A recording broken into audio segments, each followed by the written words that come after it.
and welcome to our very first episode of the Combined Impact podcast. I'm Nagila, I'm 28. And I'm Shadi, and I just turned 25. And we decided that we wanted to create a podcast for the simple reason that we love to talk about different topics. And I just love to have that conversation. And we thought it would be really cool to bring it, into a platform in which you can bring it to more people to have this conversation, because there are conversations I feel like we really do need to. We really do need to have. They're long overdue. Yeah. Especially within our community. We're both from Aruba. So there are things we go through within our community, I think, and a lot of us do. And I feel like the more we talk about them, the more we try to solve and help each other out. So So nobody feels alone in certain situations, because there are things, of course, that need to be talked about, as we mentioned, but nobody really wants to talk about it because it's kind of taboo.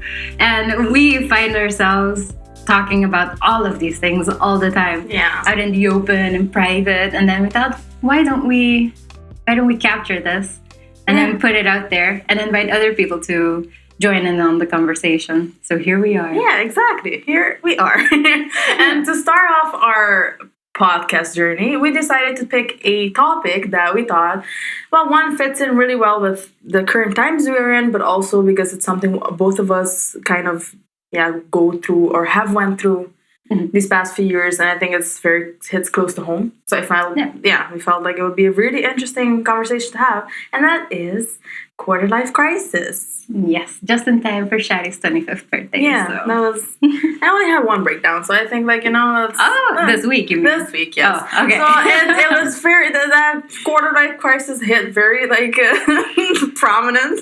Very. It was not welcome, but it happens, and I think a lot of us, especially at our age, really go through it when it comes to these specific crises. Yeah, if you're quarantined for such a long time and you're just stuck inside with your thoughts, then there's not much else that can happen except for facing your fears. Yeah, because that's the thing. I think we're so used to when we're out and about and we're living our life, and I feel like we're all going on this. It's like super high paced living, and everyone's just keep moving. Don't stop. Don't think about the things you don't want to think about. Don't pause. Mm-hmm. And now you're kind of basically forced to pause. You're kind of basically forced to confront yourself, and I think a lot of people are gonna probably struggle with that a lot, so me including. So it's definitely an interesting topic to discuss, for sure. Yes. So we looked up, as prepared as we are, we looked up online what the definition of a quarter life crisis is. There were a few interesting definitions, I would say, but the one that was most clear to me, or that resonated the most, was that it starts when you graduate, I'm assuming college or high school, or when you move out the family home. And I think it also includes when you break up with your high school sweetheart. Oh, dear. For a lot of people. That one hits close to home too. But yeah, it's very relatable. But yeah, I do think it's definitely at those ends of, your life cycle when you have just finished certain things like high school, and you're confronted with so many new and unknown issues and problems you've never had to face before, or never really have to think about before. So I think that definitely is what triggers it most of the time. So that's going to be our topic for today. Yeah, and I think that it's interesting as well because it's something that a lot of people deal with, but then you have people from a Caribbean background who've immigrated to somewhere else. Yeah. And then we have the extra challenge that's just as if it's not enough, just pile on a little bit more. Sprinkle a little bit. And it's just, do we stay here? Do we go back? Do we continue the life that we've created for ourselves, or do we create a new life again, start a new chapter on an island again? So it's a lot to think about, a lot to process. But yeah, so that's just gonna be all of most of what we're gonna discuss today. So the existential stare. Yeah, I really had to. It hit me for a second. There, shit. Okay, we're talking about this. Okay, well, let's get into it, guys.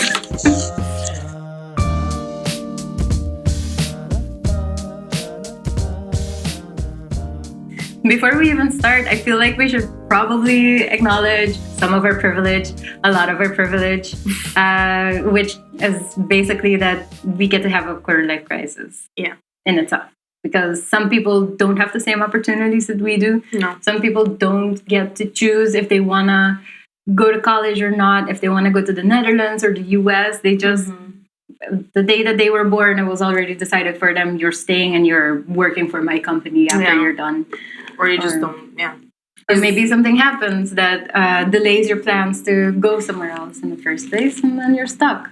It's definitely worth it to acknowledge your privilege in every situation, really. It doesn't necessarily mean that you have to enjoy things less, but it definitely adds value to acknowledge that other people are having other experiences. And acknowledging your privilege isn't a personal attack on yourself. Calm the fuck down, people. Okay.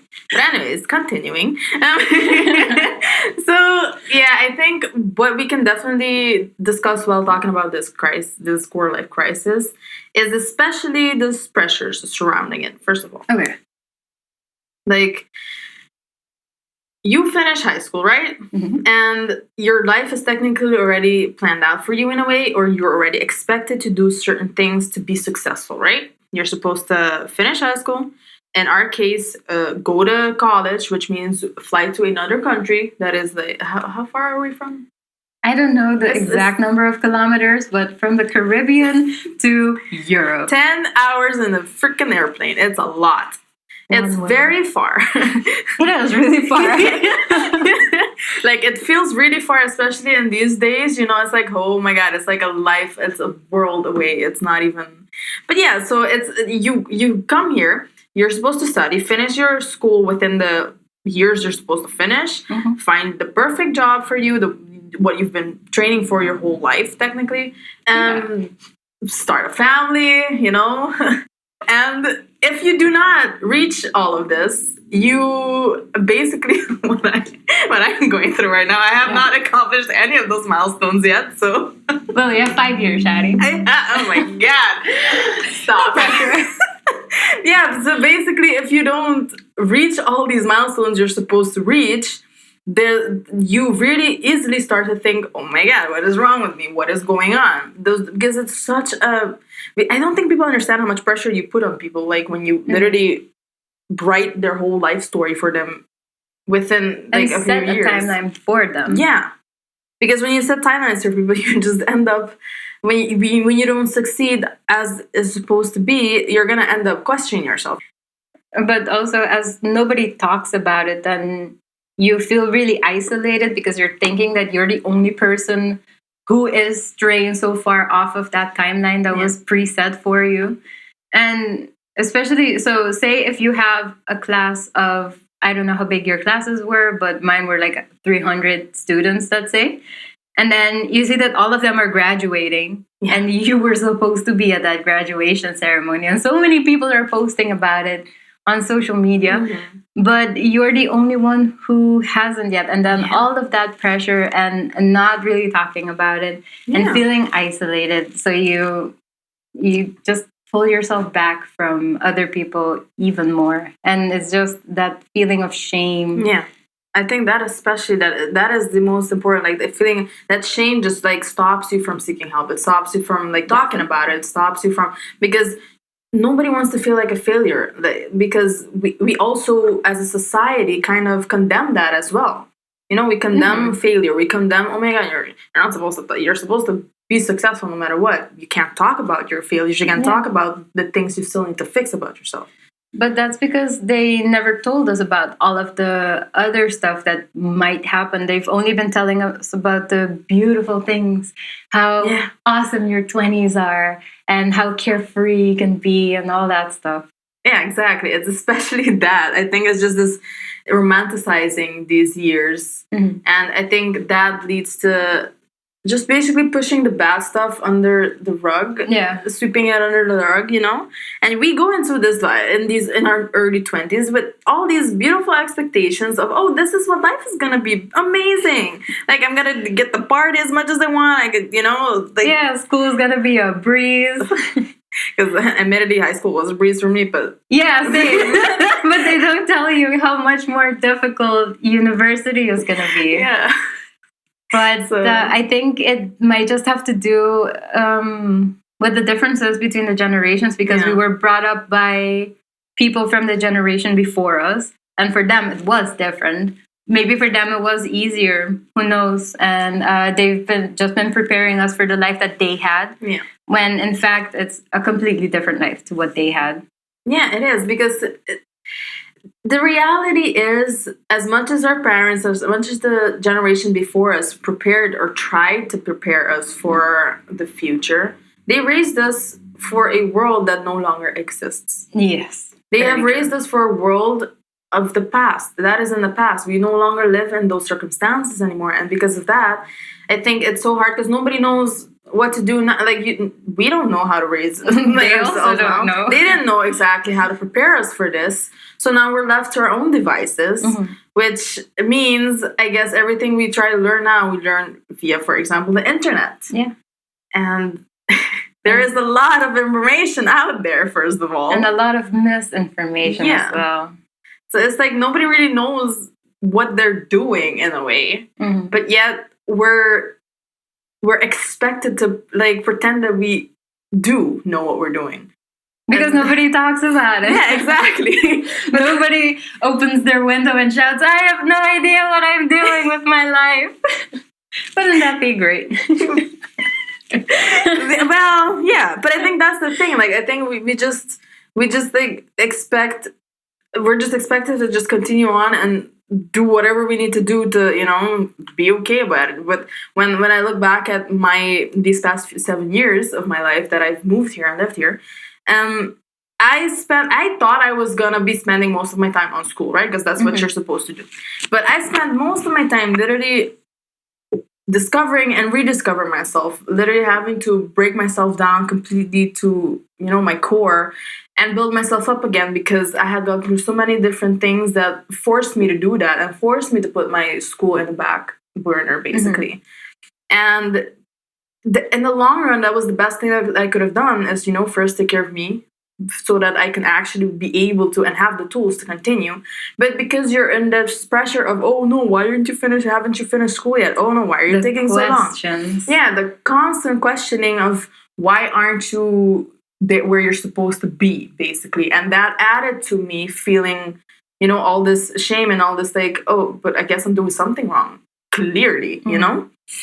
And I think that's what they don't understand. You have to basically raise yourself again when you... Yes, but what makes it even more difficult is that when your parents were raising you when you were still younger, nobody was questioning you. Yeah. But now that you're here and you have the wrong tool sets to continue your life, you're supposed to still continue while at the same time raising yourself. That makes it a whole lot more difficult. And if when you approach people and say, hey, I'm having a bit of difficulty with this, then you get met with, oh, stop exaggerating. It can't be that hard. I probably had it more difficult than you did when I was younger. And all of those questions just... Like, that does not help, guys. It really does not help. It really does It not. absolutely does not.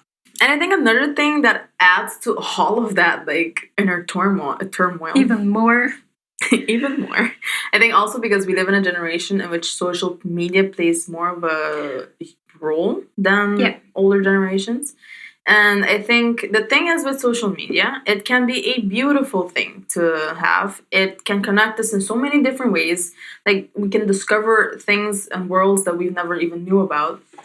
It makes it easier to relate to people more, right? Definitely, because it gives you more examples of stuff that other people are going through. It kind of gives you like a peeping hole that you're like, oh, I didn't know that they experienced it that way. Or I didn't know people lived like that. You know, like a completely different way of living and being. But I think the other side of that is also social media can create a lot of pressure as well, in the sense that you're going to be comparing yourself constantly to people. Constantly. Even if you're mindful about it. Yeah, even if you're aware of, I know I shouldn't be on social media too long. I know I shouldn't compare myself to these people. You're still gonna do it. You're still gonna feel some type of way when, like, you just, that example you gave just now, when you're seeing all these posts of your classmates coming on your feed, who's graduating, who's living their life, who's moving in with their partners, etc. Buying a house. Buying a house. Married. And then you sit there and you're like, oh shit,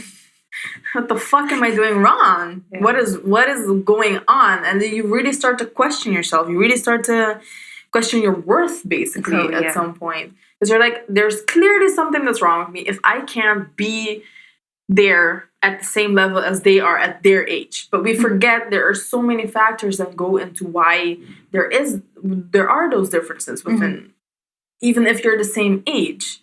I think that one thing that plays a huge role for all of us is not only just social media, but it's also about not talking about how social media affects us. Sometimes we get overwhelmed and then we go off social media. But then when you go back on, sometimes you're met with people ridiculing you for like, oh, you finally thought that you were good enough to come back. Yeah, Or it's just like, it's a beautiful and not beautiful place to be, and having to deal with that on top of just regular everyday things, I think it adds too much pressure if you don't manage it well. And I'm glad that now there are people who are giving tips on how to manage your social media feed or your social media usage in general. But it takes some time before you can discover those things to help yourself. Yeah, and I think one thing I realized is we don't teach ourselves or each other or kids how to get along with social media. Like, we teach ourselves for everything else. Well, technically not really, because I didn't know what the fuck how to do my taxes. That's another thing. Oh yeah, but that's not. But they teach us about so many things. But I do think we also have to we also have to set aside time to teach our kids about social media as well, and to teach them how to manage it and not let it get to you and get too much. That's something we do not do. I think, like, as a teacher, because that's what I'm studying to become. Yeah. But as a teacher, when what I see happening in school right now, especially, is teachers are becoming more aware and are trying to, for example, give their parents like lessons on social media and how it works. Those type of things. That's really, it's funny to see it happening. But I feel like, not that it's too late, but you have already all these generations that are already growing with it, and just basically grow up with it without a handle. And we definitely had free reign. Yeah, we had free reign. And I think that's especially when you see like the younger generations before us. I can tell, for example, there's so much going on social media that it's impossible for them to like really understand that, hey, this has nothing to do with you personally. You don't have to follow everything that you see. You don't have to be everything that you see on social media. You have your own path, your own, path of life you have to walk on. But even us, right? We know that a lot of the pictures we see are photoshopped. We know that a lot of the videos we see online are very fake.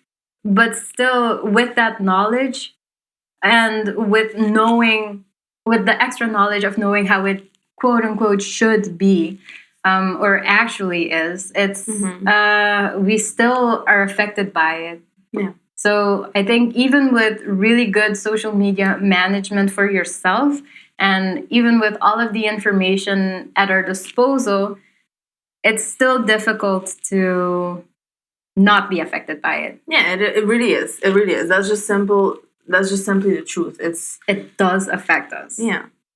I think that is definitely something we should put more emphasis on as well. Yeah, it's something that we should also talk about. And I'm happy to see that amongst our friend circle, people are talking more about it. And people are purposely doing the opposite of what was normally sensational to post on social media. So people are posting, for example, their quarantine pictures or very normal things, or even if they're having down days. Yeah, I think that is also an important part that just how do you say that, humanization of social. Hi guys, I speak 4 languages. I'm terrible at all 4 of them. Don't fucking fight me. But basically, it humanizes it a bit more, because you don't only see the same things or the successful pictures, the successful things over and over. You also see, hey guys, I'm having a really fucking bad day today. Yeah. And I think it makes it easier for others to be like, oh, okay, it's okay for me to have a bad day too. Yeah, because we're only taught to applaud success. Exactly. I guess we're only allowed to give attention to people who are really doing something with their lives, and that definitely makes it difficult to even be brave enough. Can I say that? Be brave enough to post mundane things. Yeah, that's so weird that we're even at that point to question, is that brave or not? And is it? I mean, I think it is in certain circumstances. But it shouldn't be. It shouldn't be, but it is. I agree. So let's hope we do steer more towards that, you know? Mm-hmm. But yeah, I guess it's just hard to be able to be free enough to rediscover yourself and to, you know, actually give into what actually makes you happy, because we don't have that choice, unfortunately. No, I feel like we, from a very young age, they already push us into a certain direction. Like when we're 13 or 14, we're supposed to choose what classes we're going to take. Yeah, and then those classes are the basis for the rest of your life. Yeah. Because what you finish high school with is probably what you're going to be specializing in college. And what you specialize in is probably what you're going to end up doing as a job. Yeah. And that's the rest of your life. Yeah. And I don't know about you guys, but at 13, I did not give a shit what classes I was going to take. I didn't know what it was going to be in the future. I was just like, listen, I just want to get through this school day because I am tired.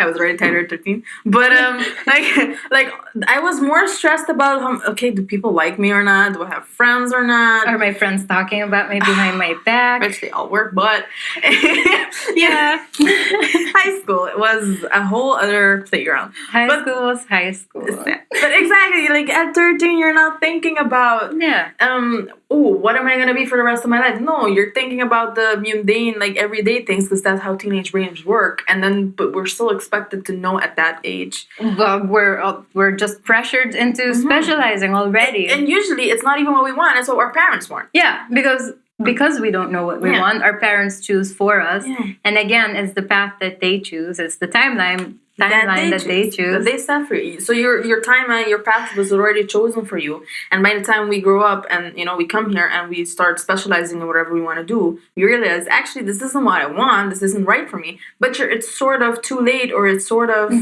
you're already on this path that was created for you. So it's harder to carve your own path from that. Because if you want to be successful, then you probably will have to have a full-time job to sustain any kind of lifestyle, to just be able to pay rent for a place. Not even buy a house, just be able to pay rent. You need a stable job. You need enough income. But the only way that you're going to get enough income is by having a full-time job. And you can only have a full-time job if you're specialized into that. With me, for example, I studied sciences. I chose the physics, biology, whatever in high school. And then I did biomedical sciences, and then I did cognitive neuroscience, and now I work at a pharmaceutical company for 40 hours a week. But that creative side of me still exists. Yeah. But I'm kind of, I don't want to say forced, but the only time that I have time to explore my creative side is then on my off time, which is not that much because I'm working most of the week. And then on the weekends, there are like chore type of things that you have to do as an adult. So there's not much time left to explore the other half. But I also think that if we have time to explore more of who we are, we have time to be like, okay, I'm very passionate about this, but I'm also very passionate about this. So I need to really work on finding a balance. How can I make both of them work? For some people, I think because of having the internet at our disposal, they were able to collaborate, able to come up with a type of system that they could, for example, freelance, and then they choose to specialize in something, do that for a couple of weeks, do a job for a couple of weeks, and then take maybe a week or two off to do that other half of them that maybe isn't as financially profitable. Yeah, I get that. And I think that is the cool thing I do kind of see in our generation.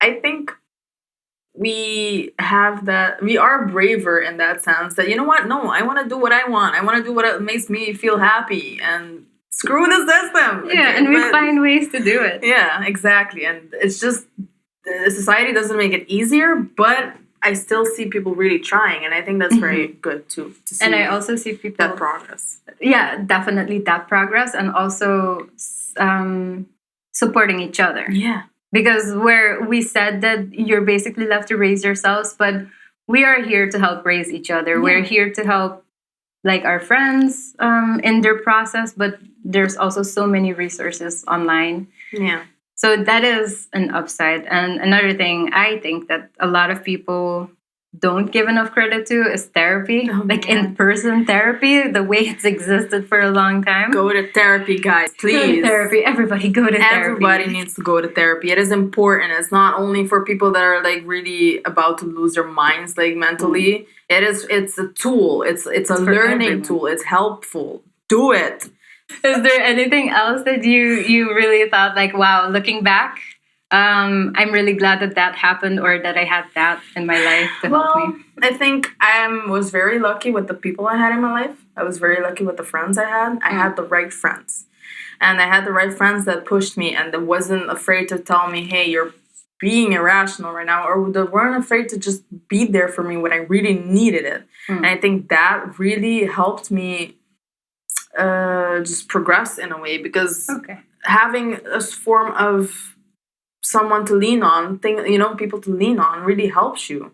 And I think that is not talked about enough, like how much not only the right friends but also the wrong friends, how much of an impact that can have on you and your life. People in your life that are sometimes there for a little while and then they leave, but then the people who really stick around. But also just as important are the people who are there for a little while but have a tremendous impact on your life and then leave, because then you're left to interpret the lesson that they taught you in the best way that suits you. And that's the thing, I think. One of the things that also I've learned, everything is a lesson to be learned. Like, if you look at it as, okay, what can I learn from this? As opposed to, as opposed to putting it on you, like, oh, what is wrong with me? It really does change the way you look at things and the way you work on things. Because it's like, okay, what can I learn from this? Things are going to affect you. Yeah. And it's just, you can't control it. It's just you can't control it. It's just life. how you choose to react to it. And having the right people around you can help you. Yeah, especially that. And therapy, guys, go to therapy. Go to therapy. You're not alone, honestly. I think that's such a gimmicky thing to say, but also so true. So true. All right, guys, that was our first episode. Thank you for sticking around if you're still here. I'm very curious to hear what you think, if you think that maybe we missed something or if you just had a different experience altogether. Feel free to reach out to us on the socials, on Instagram, on YouTube, on Twitter, or Gmail. We're Combined Impact everywhere. Yeah, and also, we are huge believers in shoutouts. We would love to have our platform also be available to others. So if you feel like you want to share your art, your songs, your think pieces, it really doesn't matter. We would love to give you a platform for that. We'd love to share, especially coming from our own islands, our people. We would love to share our work and art, etc. So please hit us up, and we'd love to give you a platform for our next episodes. Yeah, and this would be the part where we talk about somebody else's art or just whatever they want. Yeah, exactly. Talk about. But seeing as this is our first episode and we don't have any submissions, we do have music pieces that were created by our producer, Zell. So we're just going to use one of those and finish off with that. And if you're interested, this information is also in whatever description, like in the show notes and the stuff YouTube below, description. that. And the stuff below. Thank you so much for tuning in. Bye. Bye.